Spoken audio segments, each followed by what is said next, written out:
चलिए आज का टॉपिक क्या है? आज का टॉपिक है आपका अवतल दर्पण एवं उत्तल दर्पण में अंतर लिखिए। आज का टॉपिक क्या है? अवतल दर्पण और उत्तल दर्पण में अंतर लिखिए। चलिए ये पूछ देता है, कभी कभी आपका 2 नंबर में पूछ देता है और 5 नंबर में भी पूछ देता है। तो याद रखिएगा, अंतर एकदम आसान है, एकदम सिंपल। याद करिएगा, 2 मिनट में याद हो जाएगा, मगर अच्छी तरह से समझिएगा तब याद होगा। कोई भी सब्जेक्ट, अब कोई भी सवाल आप अच्छी तरह से समझ जाते हैं तो वो जल्दी से याद हो जाती है और जल्दी से समझ में आ जाती है। ओके, तो पहले समझिएगा, अब अवतल दर्पण और उत्तल दर्पण में क्या है अंतर लिखना है। ठीक है, तो लिखेंगे, उसी का आंसर बना देंगे। अवतल दर्पण और उत्तल दर्पण में निम्न अंतर है, क्या लिखेंगे? उत्तल दर्पण और अवतल दर्पण में निम्न अंतर है। एक बार लिखेंगे क्या? अवतल दर्पण, एक बार लिखेंगे क्या? उत्तल दर्पण। एक बार क्या लिखेंगे? अवतल दर्पण, एक बार लिखेंगे उत्तल दर्पण। जैसे बनाया हुआ वैसे आप लोग बना लीजिएगा अच्छी तरह से। ओके, तो एक भी क्या कहता है आप बताइए। ऐसे पहले भी बता चुके हैं कि अवतल दर्पण किसे कहते हैं, उत्तल दर्पण किसे कहते हैं। आप लोगों को पता है कि अवतल दर्पण जिसका परावर्तक सतह क्या होता है, ढांसा हुआ होता है, उसे अवतल दर्पण कहते हैं। जिसका परावर्तक सतह उठा हुआ, उत्तल तो उठा, उत्तल तो उठा, अवतल तो ढांसा, अवतल तल ढांसा, अवतल तो ढांसा, उत्तल उत्तल तो उठा। ठीक है, इतना से याद रखिएगा कि अवतल दर्पण का परावर्तक सतह क्या रहता है? ढांसा हुआ होता है, और उत्तल दर्पण का परावर्तक सतह क्या रहता है? उभरा हुआ होता है। ओके, एक नंबर कहता है वैसा दर्पण जिसका परावर्तक सतह क्या है? ढांसा हो। जिसका परावर्तक सतह कैसा हो? ढांसा हो, उसे हम लोग क्या कहते हैं? अवतल दर्पण कहते हैं। दूसरा में इस बार लिख देंगे, वैसा दर्पण जिसका प्रवर्तक सतह क्या होता है? उभरा हुआ हो। जिसका प्रवर्तक सतह क्या हुआ हो? उभरा हुआ हो, उसे हम लोग क्या कहते हैं? उत्तल दर्पण कहते हैं। अब आते हैं आगे, अवतल दर्पण का फोकस दूरी क्या होती है? ऋणात्मक होती है। अवतल दर्पण का फोकस दूरी क्या होती है? ऋणात्मक होती है। अवतल दर्पण का फोकस दूरी क्या होती है?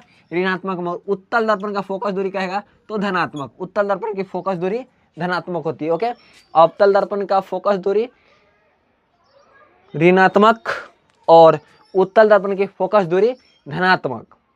अवतल दर्पण की फोकस दूरी, अवतल दर्पण की फोकस दूरी, ये अवतल दर्पण हो जाएगा आपका, यहाँ ये हो जाएगा प्रधान अक्ष के समांतर जा रहे थे तो फोकस होकर गुजरता है, फोकस यहाँ से और ध्रुव के बीच ये अवतल दर्पण की फोकस, यहाँ से लेकर यहाँ तक फोकस दूरी, तो यहाँ से यहाँ तक की दूरी को हम लोग क्या, तो अवतल में क्या कहेंगे?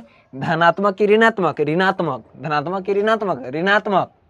और उत्तल में यही उल्टा रहता था, इस बगल रहता, यहाँ तक यहाँ से दूरी रहता तो क्या रहता? ये धनात्मक रहता, उत्तल में धनात्मक रहता। ओके, अवतल दर्पण में क्या होता है? बड़ा और छोटा दोनों प्रतिबिंब बनता है। अवतल दर्पण में बड़ा और छोटा दोनों बनता है, मगर उत्तल में कहेगा हमेशा कैसा बनता है? छोटा बनता है।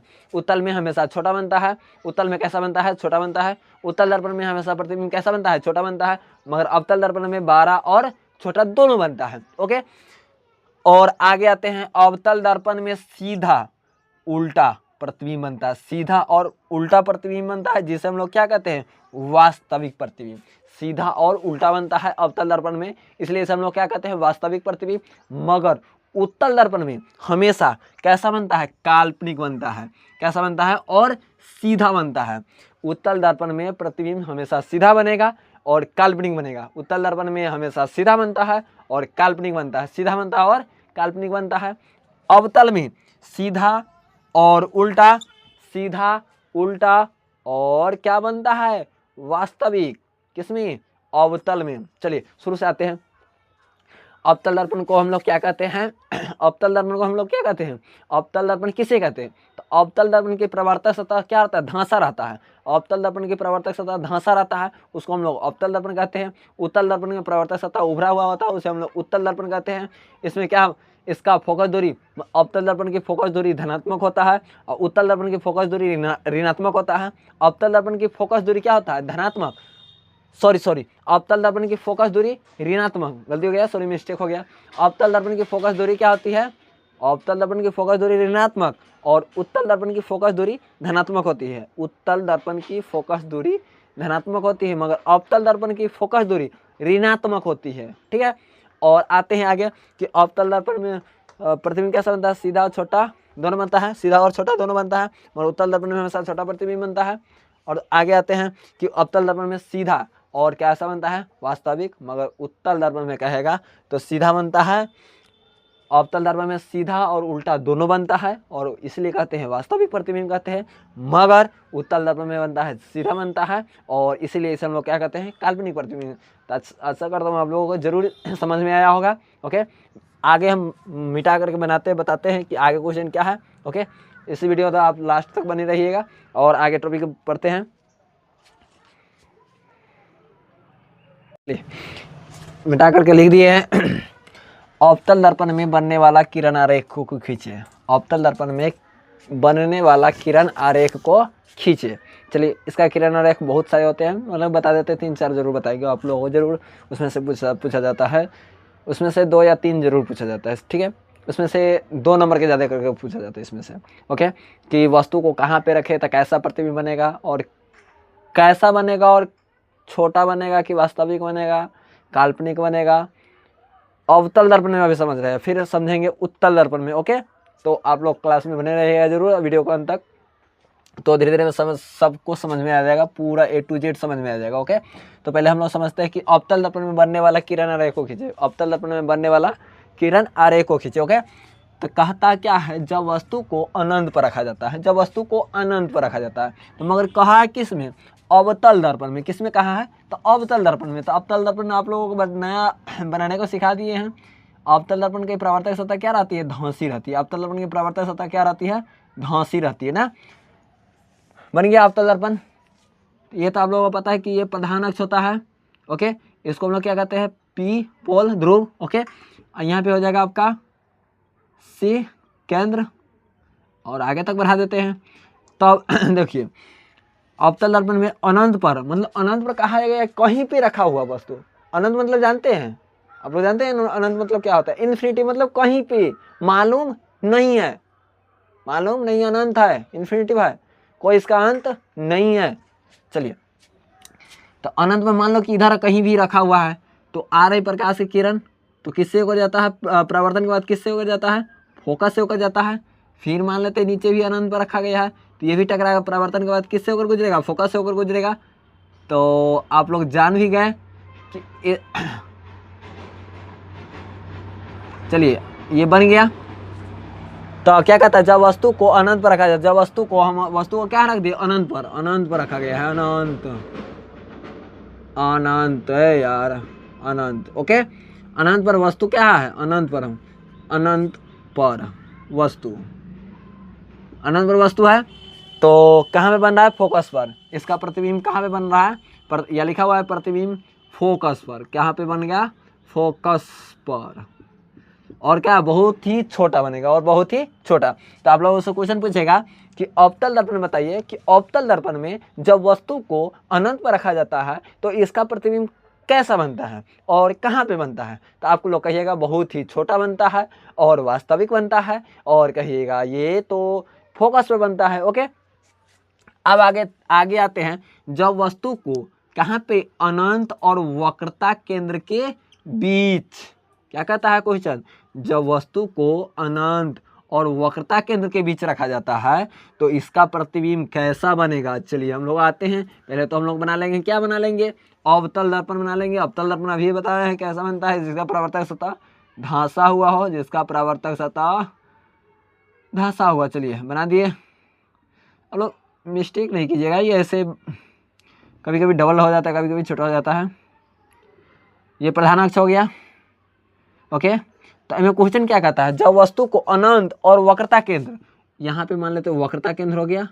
ओके, और अनंत के बीच मान लेते हैं यहाँ है, इधर अनंत किधरों है, मतलब इधर पता नहीं अनंत कहाँ है से, तो कहाँ वक्रता केंद्र और अनंत के बीच रख रहे हैं वस्तु को। कहाँ पे रख रहा है, वक्रता केंद्र और अनंत के बीच रख रहे हैं। तो ये जा रही प्रकाश की किरण, तो ये आपतित प्रकाश की किरण है, और क्या होने के बाद, परावर्तन होने के बाद ये फोकस से होकर गुजरता है, यहाँ पे फोकस हो जाएगा। और जब वक्रता केंद्र से गुजारते हैं तो अपने ही माध्यम में क्या हो जाती है, लौट जाती है। तो आप कटान बिंदु जहाँ पे बना तो वहीं पे क्या बन गया, प्रतिबिंब। तो देखिए वस्तु क्या बना, वस्तु का प्रतिबिंब बहुत ही छोटा बना। वस्तु का प्रतिबिंब क्या लिख देंगे यहाँ पे कि लिखेंगे कि इसका प्रतिबिंब किसके किसके बीच, वक्रता केंद्र और फोकस के बीच लिखेंगे प्रतिबिंब। प्रतिबिंब बना, प्रतिबिंब बना वक्रता केंद्र, वक्रता केंद्र और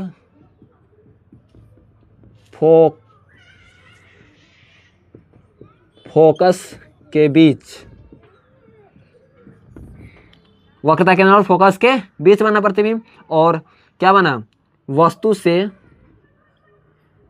से बहुत छोटा और कैसा, वास्तविक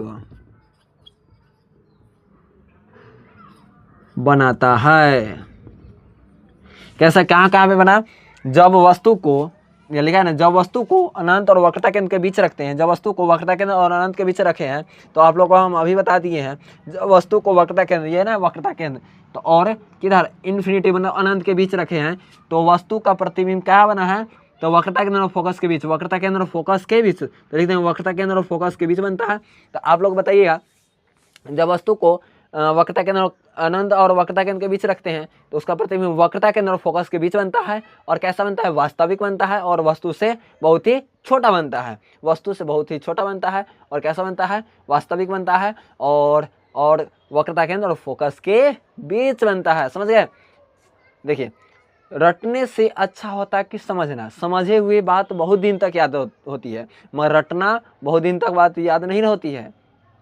रटा जाता है, मगर कब समझ करके रटा जाता है वो बड़ी बात होती है। समझ गया। ओके, चलिए आगे आते हैं। अब 2 नंबर तो बता चुके, अब तीसरा नंबर बताते हैं आप लोगों को। तीसरा नंबर, जब वस्तु को कहाँ पे रखें, आप ही लोग बोल दीजिए। जब वस्तु को हम लोग अब रख देते हैं किस पर, वक्रता केंद्र पर रख देते हैं। किस पर रख देते हैं, वक्रता केंद्र पर। जब वस्तु को कहाँ पे रख दे, वक्रता केंद्र पर, तो यहाँ पे लिख देंगे तीसरा, जब वस्तु को वक्रता केंद्र पर रखा जाता है, तो तब या तो, जब वस्तु को कहाँ पे रखा गया है, वक्रता केंद्र पर रखा गया है। चलिए, तो इसका प्रतिबिंब कैसा बनेगा, चलिए आते हैं हम लोग, आते हैं फिगर में, AFI लिख देंगे फिगर, प्रतिबिंब। इसका प्रतिबिंब कैसा बनेगा, अब भी हम लोग आप लोग समझाते हैं। अबे यार सॉरी, प्रतिबिंब। ओके, तो हम लोग पहले बना लेंगे कौन चीज, अवतल दर्पण के उत्तल दर्पण रे बाबू, अवतल दर्पण। ओके, अवतल दर्पण बन गया आपका, ये हो जाएगा प्रधान अक्ष। जब वस्तु को कहाँ पे रखे हैं, कहाँ पे रखे हैं, क्वेश्चन पढ़िए, क्वेश्चन आप लोग जल्दी से और कमेंट में बताइए। जब वस्तु को वक्रता केंद्र पर रखे हैं, कहाँ पे रखे हैं, वक्रता केंद्र पर, तो फोकस होकर गुजरेगा।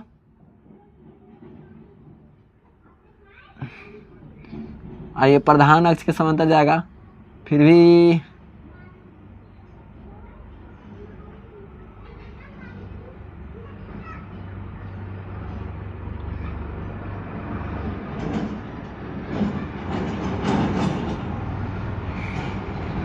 ये भी फोकस से होकर गुजरेगा। ओके,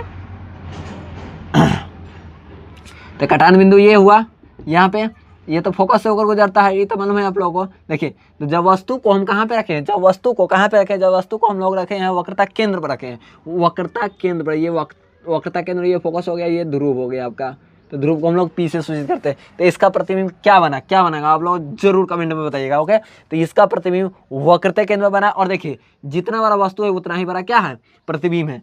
तो क्या होता है, लिख देंगे इसका प्रतिबिंब,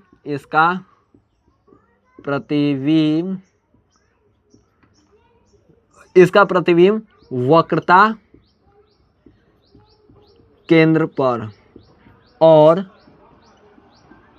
वस्तु के बराबर बनता है, वस्तु के बराबर और वास्तविक। ओके, आप लोग समझ गए कि नहीं समझे? नहीं समझे तो एक बार और समझा देते हैं।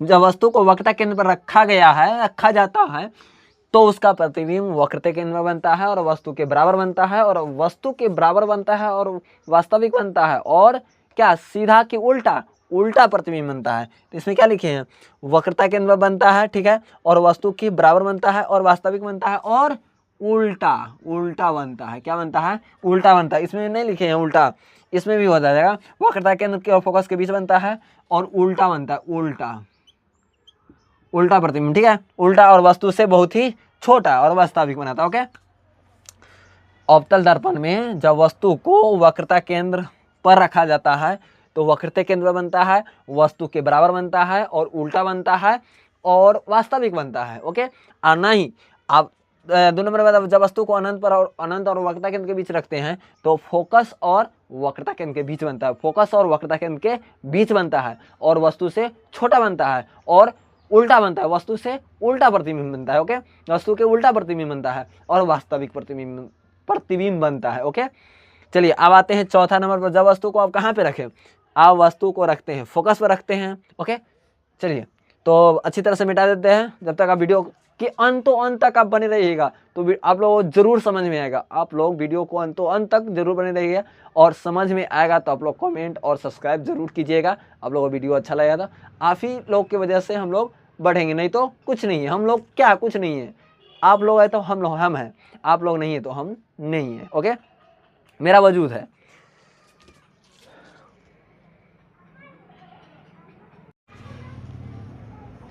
चलिए आते हैं चौथा नंबर में। तीसरा नंबर तो आप लोगों को समझा चुके हैं कि जब वस्तु को वक्रता केंद्र पर रखते हैं तो कहाँ पे बनता है, वक्रता केंद्र पर बनता है, और कैसा बनता है, तो हम अनंत क्या कहते हैं, वस्तु के बराबर बनता है और उल्टा बनता है और वास्तविक बनता है। अब हम रखते हैं जब वस्तु को कहाँ पे रखें, रख देते हैं आप लोगों को वक्रता केंद्र और फोकस के बीच। ओके, वक्रता केंद्र और फोकस के बीच रखते हैं तो कहाँ पे बनता है, बीच रखा जाता है। तो फिगर लिख देंगे, डैश दे देंगे, ये हो जाएगा आपका कौन सा दर्पण, कौन सा दर्पण रे बाबू, अवतल दर्पण। ओके, और ये तो आपका प्रधान अक्ष हो गया। मगर क्या कहा है, क्या कहा है, क्या रे कहा है रे बाबू, कमेंट में जरूर बताओ। क्वेश्चन में कहता है, ये तो जानते हैं कि आप लोगों की ये तो ध्रुव होता है, पी होता है।